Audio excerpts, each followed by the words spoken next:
Hi there. Here's some things that I think every good esports title needs, or any good, really competitive game for that matter. Kind of a list of 10 things that I came up with that I think every good competitive multiplayer game should have.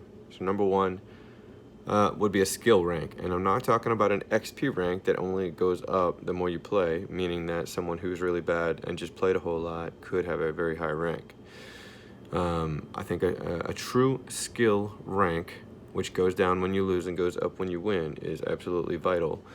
Um, and if you think you've got developers, if you think you got a competitive game and it doesn't have this, people like me are just going to get bored because there's nothing to play for other than like some goofy XP rank that some terrible player could have. So like part of the appeal is just like seeing how high you can push your rank, and also it's almost like a form of in a weird way. It's almost like gambling, right? You get kind of addicted to like, oh my god, am I gonna lose my rank or get it? So it's like you're gambling your rank on every ranked match you play, which is it's kind of addicting. But unlike real gambling, you're not actually losing any money, so it kind of gives you that same thrill.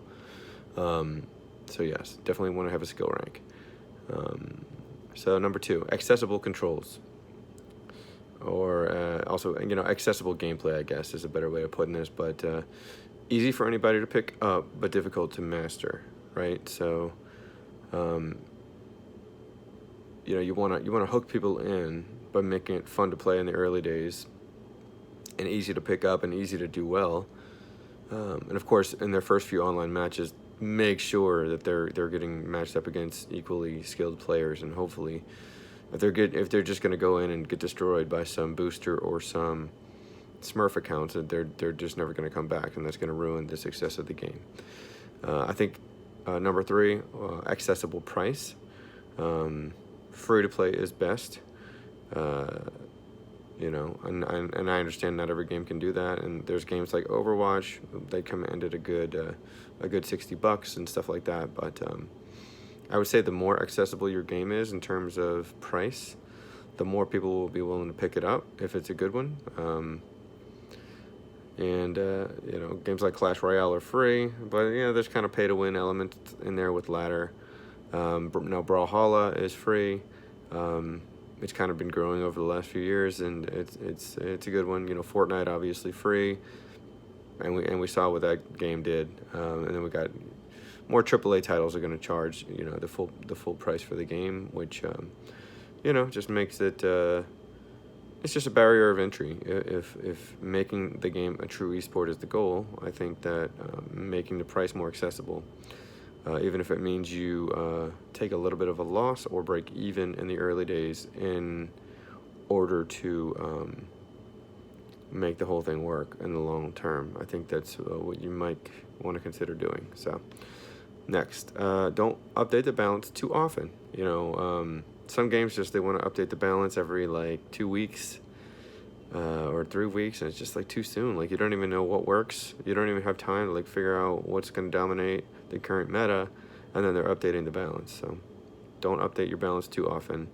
I think every couple months is probably the sweet spot, and let me know if you disagree with that. But I think maybe even probably 4 months is probably good. Let's just say every 3 months is probably what you're looking at, just to keep things fresh. If you find you have to update your balance every like 2 weeks, there's probably something else going on.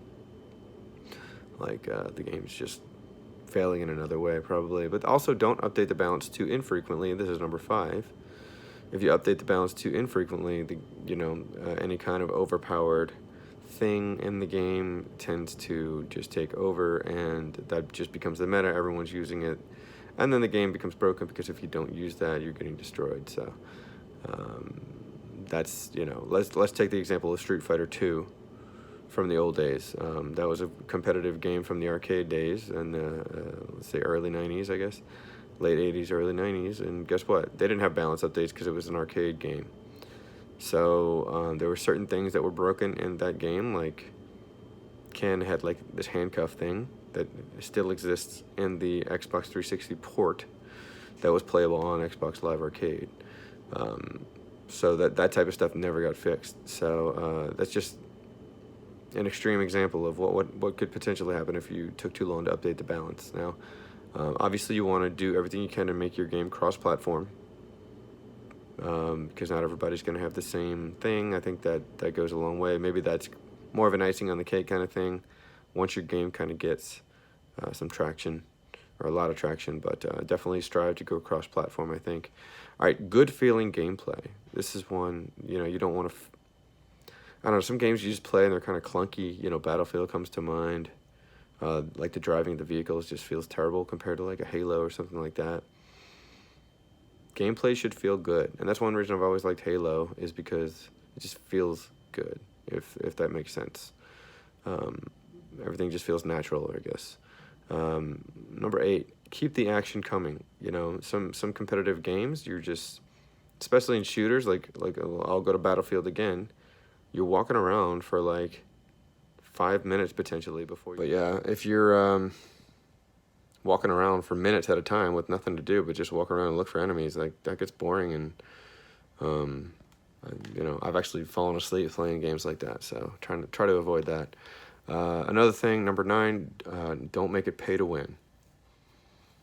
That's just microtransactions and all that stuff to make your team or whatever more powerful.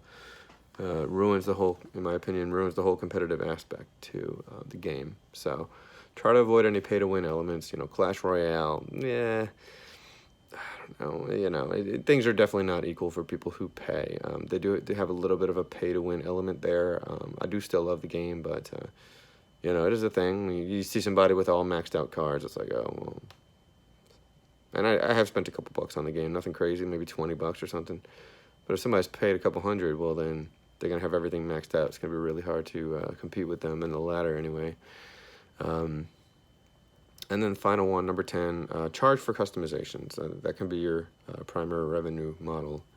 Charge just for customizations to make the characters look cool.